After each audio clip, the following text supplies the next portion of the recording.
പോലീസിന് നാണക്കേടായി മൂന്നാം ദിവസവും ബലാത്സംഗ കേസിലെ പ്രതി നടൻ സിദ്ദിഖ് ഒളിവിൽ തുടരുന്നു. മുൻകൂർ ജാമ്യാപേക്ഷ തള്ളിയ ചൊവ്വാഴ്ച മുതൽ സിദ്ദിഖിനെ അറസ്റ്റ് ചെയ്യാനുള്ള ശ്രമത്തിലാണ് പോലീസ്. സിദ്ദിഖ് കേരളത്തിൽ തന്നെ ഉണ്ട് എന്നാണ് സൂചനയെങ്കിലും ഒളിയിടം കണ്ടെത്താൻ ഇതുവരെയും പോലീസിനായിട്ടില്ല. ഇതിനിടെ സിദ്ദിഖിന്റെ ജാമ്യാപേക്ഷയുടെ വിശദാംശങ്ങൾ പുറത്തുവന്നു. സിനിമാ സംഘടനകൾ തമ്മിലുള്ള തർക്കത്തിന്റെ ഇരയാണ് താൻ എന്നാണ് വാദം. ശരിയായ അന്വേഷണം നടത്താതെയാണ് തന്നെ പ്രതിയാക്കിയത് എന്നും സിദ്ദിഖ് പറയുന്നുണ്ട്.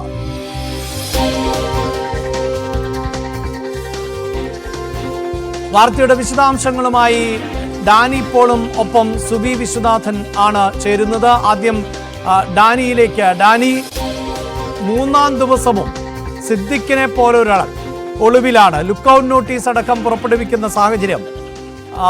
ഏറ്റവും പരിചിതമായൊരു മുഖമാണ്. അതുകൊണ്ട് തന്നെ പൊതുസമൂഹത്തെ കബളിപ്പിച്ചുകൊണ്ടൊക്കെ ഒളിവിൽ കഴിയുക എന്നത് ബുദ്ധിമുട്ടുള്ള കാര്യവുമാണ്.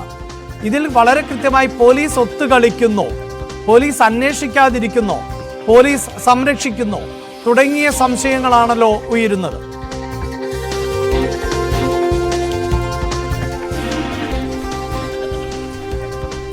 അഭിലാഷ്, സിദ്ദിഖിന് വേണ്ടിയുള്ള അന്വേഷണം തൊട്ട് നേരത്തെ അഭിലാഷ് ചോദിച്ചതുപോലെ ഈ ഇങ്ങനെയൊരു ചിരപരിചിതമായൊരു മുഖം എങ്ങനെയാണ് ഒളിഞ്ഞിരിക്കുക, എങ്ങനെയാണ് ഈ ഒരു പൊതുസമൂഹത്തിൽ നിന്ന് മാറിയിരിക്കുക, അത് വളരെ ബുദ്ധിമുട്ടാണ് എന്ന് നമ്മൾ സ്വാഭാവികമായും വിചാരിക്കുമ്പോൾ അതെല്ലാം സാധിക്കുമെന്ന് തന്നെയാണ് ഇപ്പോൾ ഈ പോലീസിന്റെ അന്വേഷണം കൊണ്ട് മനസ്സിലാകുന്നത്. അതെല്ലാം തന്നെ സാധിക്കുമെന്ന് തന്നെയാണ്. കാരണം കഴിഞ്ഞ 3 ദിവസമായി പോലീസ് സിദ്ദിഖിനെ അന്വേഷിക്കുകയാണ്. സിദ്ദിഖിന്റെ വീടുകൾ കേന്ദ്രീകരിച്ചും അതോടൊപ്പം തന്നെ സുഹൃത്തുക്കളെയും ബന്ധുക്കളെയും കേന്ദ്രീകരിച്ചും എല്ലാം തന്നെ അന്വേഷണം ഒരു വഴിക്ക് മുന്നോട്ട് കൊണ്ടുപോകുന്നുണ്ട്. പക്ഷെ അത് എങ്ങും എവിടെയും എത്തുന്നില്ല എന്നത് തന്നെയാണ്. അത് വലിയ രീതിയിലുള്ള സംശയങ്ങൾക്കുമെല്ലാം ആകുന്നു. കാരണം സിദ്ദിഖിന് ഈ ഒരു സമയത്തിനിടയ്ക്ക് സുപ്രീം കോടതിയെ സമീപിക്കാൻ പറ്റി. ഇപ്പോൾ ചെയ്യുന്നത് സുപ്രീം കോടതിയിൽ അത് വളരെ പെട്ടെന്ന് ആ കേസ് എടുപ്പിക്കുവാനുള്ള ശ്രമങ്ങൾ സുപ്രീം കോടതിയിൽ സിദ്ദിഖിന്റെ അഭിഭാഷകർ നടത്തുന്നു എന്നതാണ്. എന്തായാലും സിദ്ദിഖിന് വേണ്ടി കഴിഞ്ഞ 2 ദിവസങ്ങളിലായി വലിയ രീതിയിൽ അന്വേഷണം നടത്തിയിരുന്നു. 3-ാം ദിവസത്തിലേക്ക് കടന്നു. ഇതിൽ സ്ഥിരം ചെയ്യുന്നത് സിദ്ദിഖിന്റെ പതിവ്, അതായത് അദ്ദേഹം സന്ദർശിക്കാറുള്ള ഒരിടങ്ങൾ അതെല്ലാം തന്നെ നോക്കുക എന്നതാണ്. ആ രീതിയിലുള്ളൊരു അന്വേഷണമാണ് നടക്കുന്നത്. ഇന്നലെ സിദ്ദിഖിന്റെ മൊബൈൽ ഫോണുകൾ സ്വിച്ച് ഓൺ ആയിരുന്നു. പക്ഷേ ടവർ ലൊക്കേഷൻ കണ്ടെത്താൻ കഴിഞ്ഞിട്ടില്ല എന്നാണ് പോലീസിനോടടുത്ത് പറയുന്നത്. ഇതിൽ കൃത്യമായ ലൊക്കേഷനോ കാര്യങ്ങളോ ഒന്നും സംബന്ധിച്ച് വ്യക്തത ആയിരുന്നില്ല എന്ന് പറയുന്നു. വളരെ പെട്ടെന്നാണ് ഓണാകുന്നതും പിന്നീട് അത് പഴയ അവസ്ഥയിലേക്ക് തന്നെ പോവുകയെല്ലാം ചെയ്തത്. അതുകൊണ്ട് ഈ കുറഞ്ഞ സമയത്തിൽ അവർക്ക് അത് ലൊക്കേറ്റ് ചെയ്യാൻ കഴിഞ്ഞില്ല എന്നതടക്കമുള്ള കാര്യങ്ങൾ പറയുന്നുണ്ട്. അതെന്തായാലും സിദ്ദിഖിന് വേണ്ടി ഇപ്പോൾ അങ്ങനെ ഒരു വലിയ രീതിയിലുള്ളൊരു അന്വേഷണം ഈ ദിവസങ്ങളിൽ നടന്നോ എന്ന് ചോദിച്ചാൽ അത് വളരെ സംശയകരമായ ഒരു അവസ്ഥയാണ്. കാരണം ഈ സാധാരണ കാണുന്ന രീതിയിലുള്ളൊരു അന്വേഷണം കാര്യങ്ങൾ മാത്രമേ നമുക്കിതിൽ കാണാൻ കഴിയൂ. വലിയ വിമർശനമാണ് ഇക്കാര്യത്തിൽ പോലീസിനെതിരെ കോടതിയിൽ നടക്കമുണ്ടായത്. കാരണം ഇങ്ങനെ ഒരു സാഹചര്യം ഉണ്ടാക്കിയെടുത്തു എന്ന രീതിയിലൊരു പൊതുവിമർശനം സമൂഹത്തിന്റെ പല കോണിൽ നിന്നും ഉയരുന്നുണ്ട്. പ്രത്യേകിച്ച് മുൻകൂർ ജാമ്യാപേക്ഷ തള്ളും അത്തരമൊരു സാഹചര്യത്തിൽ വരുമ്പോൾ എന്തുകൊണ്ട് സിദ്ദിഖിനെ ഒരു അന്വേഷണത്തിന്റെ പരിധിയിലേക്ക്, അത്തരമൊരു റഡാറിലേക്ക് സിദ്ദിഖ് എത്തിയിരുന്നില്ല? സിദ്ദിഖ് ഈ കോടതി ഉത്തരവ് വന്നതിന് ശേഷമാണ് സിദ്ദിഖിന്റെ ഫോണുകൾ സ്വിച്ച് ഓഫ് ആവുന്നത്. ഇപ്പോഴും കൊച്ചിയിൽ തന്നെ ഉണ്ട് എന്നുള്ള ഒരു സ്ഥിരീകരണവും കാര്യങ്ങളും എല്ലാം ഉണ്ട്. പക്ഷേ എന്തുകൊണ്ടൊക്കെയോ സിദ്ദിഖിലേക്ക് അന്വേഷണം വരുന്നില്ല. കഴിഞ്ഞ ദിവസങ്ങളിൽ ഹോട്ടലുകൾ കേന്ദ്രീകരിച്ച് ചില അന്വേഷണങ്ങൾ നടത്തി വീണ്ടും ആ രീതിയിൽ തന്നെ പോലീസ് തുടർന്നുവെങ്കിലും ഇതുവരെയും സിദ്ദിഖിലേക്ക് എത്താൻ കഴിഞ്ഞിട്ടില്ല എന്നത് വലിയൊരു ചോദ്യമായിട്ട് തന്നെ അവശേഷിക്കുകയാണ്.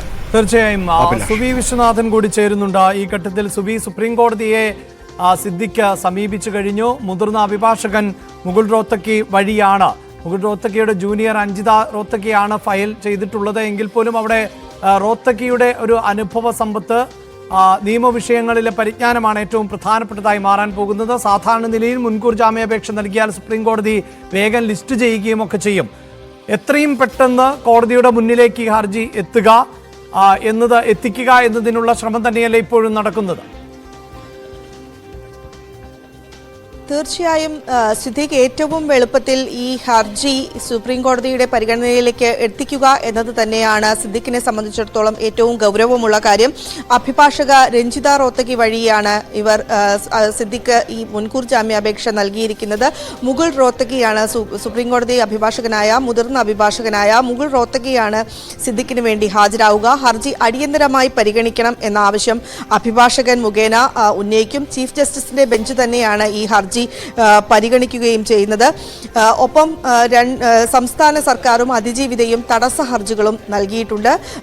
മുതിർന്ന അഭിഭാഷകയായ ഇന്ദിര ജയസിംഗ് ആണ് അതിജീവിതയ്ക്ക് വേണ്ടി ഹാജരാകുന്നത്. തങ്ങളെ കേൾക്കാതെ മുൻകൂർ ജാമ്യാപേക്ഷയിൽ തീർപ്പ് കൽപ്പിക്കരുത് എന്നാണ് ഇന്ദിര ജയസിംഗ് വാദിച്ചിരിക്കുന്നത്. സംസ്ഥാന സർക്കാരിനായി ഹാജരാകുന്ന അഭിഭാഷകരുമായി ചർച്ചയ്ക്ക് അന്വേഷണ ഉദ്യോഗസ്ഥർ ഡൽഹിയിൽ എത്തുകയും ചെയ്തിരുന്നു. പ്രധാനമായും സിദ്ദിഖിന്റെ ഹർജിയിലെ വാദങ്ങൾ ഇവയാണ്.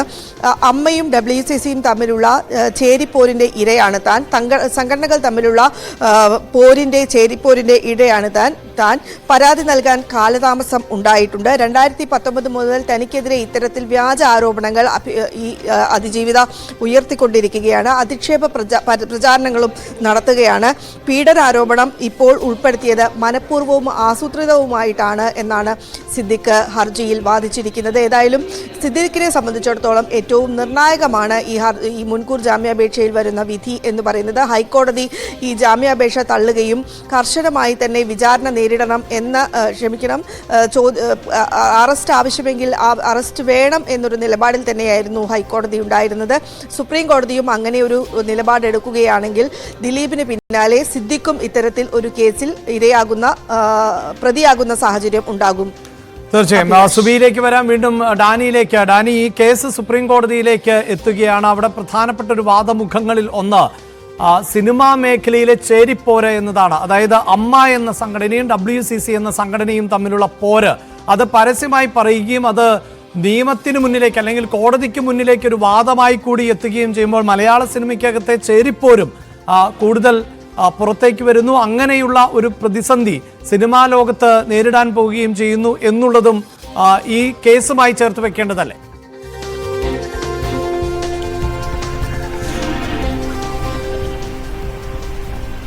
അഭിലാഷ്, ഈ മലയാള സിനിമയിൽ ഒരു ചേരിപ്പോര് കഴിഞ്ഞ കുറെ നാളുകളായി വളരെ രൂക്ഷമായിരുന്നു. കാരണം WCCയുടെ രൂപീകരണം തന്നെയും ഈ ഒരു വിഷയത്തിൽ അടിസ്ഥാനമായിട്ട് കൊണ്ട് തന്നെയാണ്. കാരണം അത് നടിയെ ആക്രമിച്ചൊരു കേസ്, അതിനുശേഷം തുടർന്ന് വന്ന വിഷയങ്ങൾ, ഇതിനെ തുടർന്നായിരുന്നു WCC അടക്കമുള്ളൊരു വേർതിരിവ് ഉണ്ടാവുകയും ചെയ്തു. അത് അന്നു മുതൽ തന്നെ അമ്മ എന്ന സംഘടനയും WCCയും തമ്മിൽ വളരെയധികം നേർക്കുനേർ ഒരു പോരാട്ടം എന്ന രീതിയിലേക്ക് തന്നെ കാര്യങ്ങളെല്ലാം തന്നെ പോയിരുന്നു. ആ കാര്യങ്ങളും ആ ഒരു സംഭവം തന്നെയാണ് സിദ്ദിഖ് ഇപ്പോൾ ഇവിടേക്ക് കൊണ്ടുവരാൻ ശ്രമിക്കുന്നത്. പക്ഷെ അത് അത്ര കണ്ട് നിലനിൽക്കും എന്നതാണ്. കാരണം ഈ ഒരു കാര്യത്തിലേക്ക് സിദ്ദിഖിനെ മനഃപൂർവ്വം വലിച്ചിഴച്ചു എന്നതെല്ലാം തന്നെ പറയുമ്പോൾ മറുഭാഗത്ത് കഴിഞ്ഞ തവണ അന്വേഷണ ഉദ്യോഗസ്ഥർ തന്നെ പ്രോസിക്യൂഷൻ വഴി കോടതിക്ക് മുൻപാകെ സമർപ്പിച്ച തെളിവുകൾ അത് ശക്തമാണ് സിദ്ദിഖിനെതിരെയുള്ളത്. കാരണം ഇതുമായി ബന്ധപ്പെട്ടുകൊണ്ട് ഈ സംഭവം പരാതിക്കാരി പറയുന്ന സമയത്ത് ഉണ്ടായിരുന്ന കാര്യങ്ങൾ സംബന്ധിച്ച് കൂടുതൽ തെളിവുകളിലേക്ക് പോകാനായിട്ട് അന്വേഷണ സംഘത്തിന് കഴിഞ്ഞിട്ടുണ്ട്. നിരവധി ആളുകളെ ഇതുമായി ബന്ധപ്പെട്ടുകൊണ്ട് ചോദ്യം ചെയ്യുകയും അവർ സമർപ്പിച്ച മൊഴികളടക്കമുള്ളവയുണ്ട്,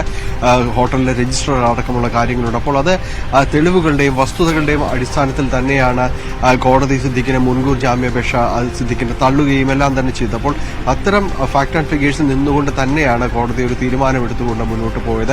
അവിടേക്ക് സിനിമാ സംഘടനയെ കൂടി കൊണ്ടുവരുമ്പോൾ അത് എത്ര കണ്ട വില പോകും എന്നതാണ്. WCCയും അമ്മയുമായി, താരസംഘടനയെ അമ്മയുമായി നിലനിൽക്കുന്ന തർക്കം അത് കുറെ നാളുകളായിട്ടുണ്ട്. അത് ഇരുഭാഗത്തും രണ്ട് ഭാഗങ്ങളിലും വലിയ രീതിയിൽ പലപ്പോഴും സമൂഹ മാധ്യമങ്ങളിലൂടെ വാക്കേറ്റവും കാര്യങ്ങളും എല്ലാം തന്നെയുണ്ട്.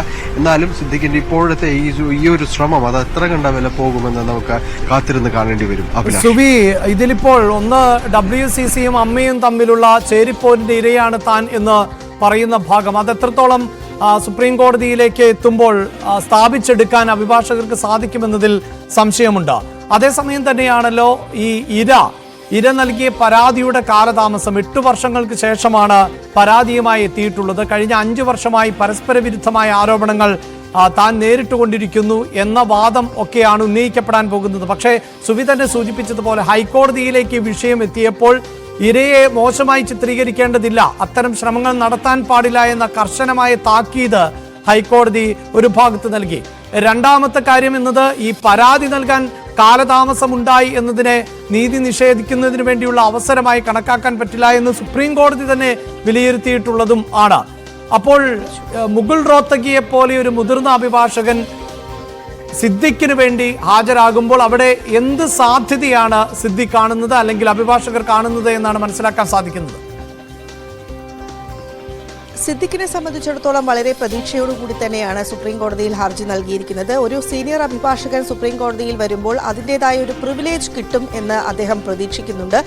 ഒപ്പം തന്നെ ഈ ഒരു മുൻകൂർ ജാമ്യ ഹർജിയിൽ പറയുന്നത് ചേരിപ്പോരിന്റെ ഇരയാണ് എന്ന് പറയുന്ന കാര്യം അത് എത്രത്തോളം സുപ്രീം കോടതിയിൽ ഈ ഘട്ടത്തിൽ തെളിയിക്കാൻ പറ്റും എന്നൊരു കാര്യം, അത് വിചാരണയുടെ ഘട്ടങ്ങളിലും മറ്റുമാണ് ഇത്തരത്തിലുള്ള കാര്യങ്ങളിലേക്ക് സാധാരണഗതിയിൽ കോടതികൾ കടക്കാറുള്ളത്. അത് എത്രത്തോളം നിർണായകമാകും എന്ന് നമുക്ക് ഇപ്പോൾ പറയാൻ സാധിക്കില്ല. സുപ്രീം കോടതി അത് എത്രത്തോളം കണക്കിലെടുക്കുമെന്ന് പറയാൻ സാധിക്കില്ല. പക്ഷേ ഇരയ്ക്ക് പൂർണ്ണ പിന്തുണ നൽകുക, അതിജീവിതയ്ക്ക് പൂർണ്ണ പിന്തുണ നൽകുക എന്നൊരു സമീപനമായിരിക്കാം സുപ്രീം കോടതി സ്വീകരിക്കാൻ പോകുന്നത് എന്നാണ് നമുക്ക് ഇതുവരെയുള്ള പ്രൊസീഡിങ്ങുകളിൽ നിന്ന് മനസ്സിലാക്കാൻ സാധിക്കുന്നത്. പ്രത്യേകിച്ച് തടസ്സ ഹർജി അതിജീവിത നൽകിയിട്ടുമുണ്ട്, സർക്കാരും നൽകിയിട്ടുണ്ട്. ആ തടസ്സ ഹർജിയിൽ പ്രധാനമായും പറയുന്നത് തങ്ങളെ കേൾക്കാതെ ഈ മുൻകൂർ ജാമ്യത്തിൽ വിധി കൽപ്പിക്കരുത് എന്നാണ്. അന്വേഷണ സംഘത്തിനെതിരെയും അതിജീവിതയ്ക്ക് വലിയ തോതിലുള്ള പരാതികളുണ്ട്. അന്വേഷണ സംഘം സിദ്ദിഖിന് തെളിവ് നശിപ്പിക്കാനുള്ള എല്ലാ സാഹചര്യവും ഒരുക്കി നൽകി എന്നാണ് അതിജീവിത പറയുന്നത്.